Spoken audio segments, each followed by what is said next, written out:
আসসালামু আলাইকুম প্রিয় ভিউয়ার্স, আশা করি আল্লাহর রহমতে সবাই ভালো আছেন। তো শীত তো প্রায় চলে যাচ্ছে, তো এরই মধ্যে আমি একটু ফ্রাইড রাইস তৈরি করেছি আজকে, সাথে চিকেন ফ্রাই তৈরি করেছি সবজিগুলো শেষ হয়ে যাওয়ার আগে। তো অনেক মজা হয়েছিল, একদম চাইনিজ স্টাইলে করার চেষ্টা করেছি, আশা করি আপনাদেরও ভালো লাগবে। চলুন দেখি কিভাবে তৈরি করছি। তো প্রথমে আমি চুলায় একটি কড়াই বসিয়ে দিয়েছিলাম, আর এখানে আমি পোলার চাল ধুয়ে নিয়েছি। আর চুলার উপর যে কড়াইটা বসিয়ে দিয়েছি সেটাতে আমি পানি দিয়ে আগেই বলক নিয়ে এসেছিলাম। বলক এলে আমি পোলার চালগুলো ঢেলে দিলাম। পোলার চাল আমি আধা ঘন্টা আগেই ধুয়ে রেখেছিলাম। তারপরে প্রায় 70 থেকে 80% যখন এটা সিদ্ধ হবে তখন আমি এটাকে তুলে নিয়ে তারপরে ছেঁকে নেব।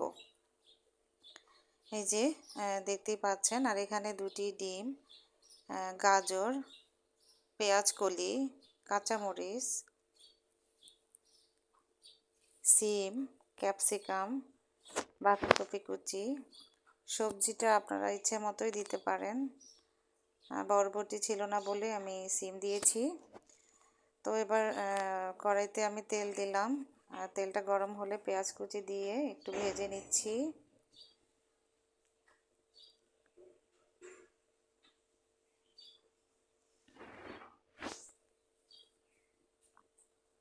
তারপর সামান্য একটু আদা রসুনের পেস্ট দিয়ে নিচ্ছি। এখানে আদা এবং রসুন আপনি মিহি কুচি করে দিলেও পারবেন। এবার পেঁয়াজটাকে একটু সাইড করে আমি ডিম দুটি ঢেলে দিলাম। তারপরে এখানে একটু লবণ আর কালো গোলমরিচের গুঁড়ি দিয়ে ভালো করে স্ক্রাম্বল করে নিচ্ছি।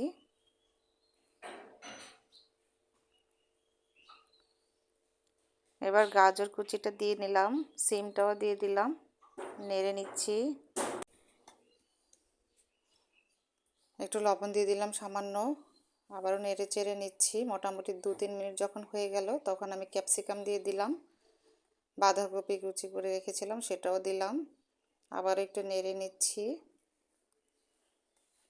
যে সবজিগুলো একটু শক্ত বা সিদ্ধ হবে সামান্য সেগুলো আগে দিলাম, আর পরে দিলাম এগুলি। আরও 2-1 মিনিটের মতো আমি এটাকে রান্না করব। তারপরে আমি পোলার চাল যে সিদ্ধ করে রেখেছিলাম সেটা দিয়ে দিলাম। এবার ভালো করে মিক্স করে নেওয়ার পালা।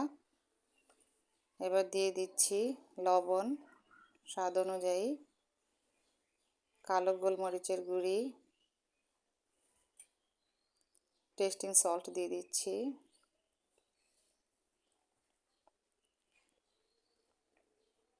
একটুখানি ভিনেগার দিয়ে দিলাম বা সাদা সিরকা, soya sauce, oyster sauce, tomato sauce,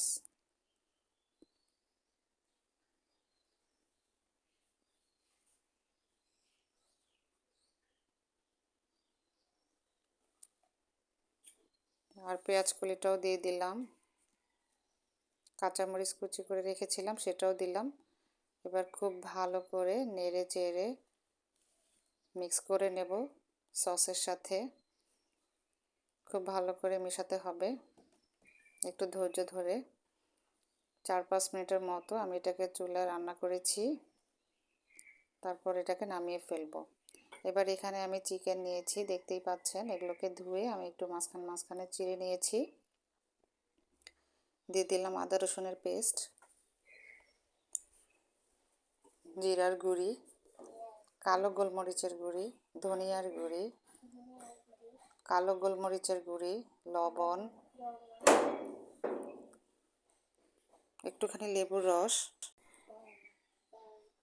soya sauce দিয়ে দিলাম,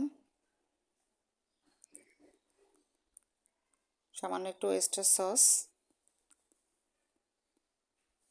একটুখানি টমেটো সস,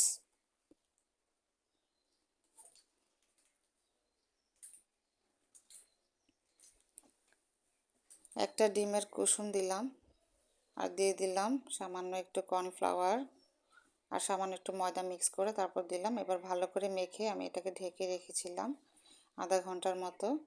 আর এখানে আমি ময়দা আর কর্নফ্লাওয়ার মিশিয়ে নিয়েছি। তারপর এখানে একটুখানি লবণ, কালো গোলমরিচের গুঁড়ি, জিরার গুঁড়ি আর মরিচের গুঁড়ি দিয়ে মেখে রেখেছি। চুলায় আগেই আমি তেল গরম হতে দিয়েছি। আর এখানে এবার চিকেনগুলোকে আমি এই ময়দায় গড়িয়ে ভালো করে তেলে ভেজে নেব। খুব বেশি আঁচ দেওয়া যাবে না, তাহলে ভিতরে সিদ্ধ হবে না, উপর থেকে পুড়ে যাবে।